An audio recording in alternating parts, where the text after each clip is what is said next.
نئے سال کے شروع میں ہمارے معاشرے میں جو بے حیائی اور طوفان بدتمیزی برپا ہوتا ہے اس کی روک تھام کی بہت سخت ضرورت ہے۔ مسلم لڑکے اور لڑکیوں کی ایک بڑی تعداد ایسی ہے جو نئے سال کے شروع میں بالکل آزاد ہو جاتے ہیں، شرابیں پی جاتی ہیں، زناکاری ہوتی ہے اور کس قدر اللہ کے عذاب کو دعوت دی جاتی ہے۔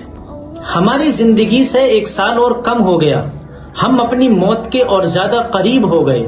ہونا تو یہ چاہیے تھا کہ ہم پہلے کے مقابلے میں اپنے اعمال کو اور زیادہ اچھا کرتے، اپنی آخرت کی فکر کو اور زیادہ بڑھا دیتے، لیکن یہ سب کچھ کرنے کے بجائے ہم نئے سال کے شروع میں ایسے کام کرتے ہیں کہ جس کی وجہ سے ہمارا اگلا سال اور زیادہ برا گزرے اور زیادہ خراب گزرے۔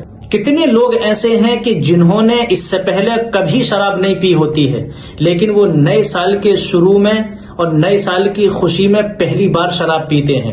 کتنے لوگ ایسے ہیں کہ وہ نئے سال کی خوشی میں پہلی بار زنا کرتے ہیں۔ اب آپ مجھے بتلائیں کہ جو نئے سال کے شروع میں شراب پیے، زناکاری کرے، بدمعاشیاں کرے، اب کیا اس کا اگلا سال خیر و برکت کے ساتھ گزرے گا؟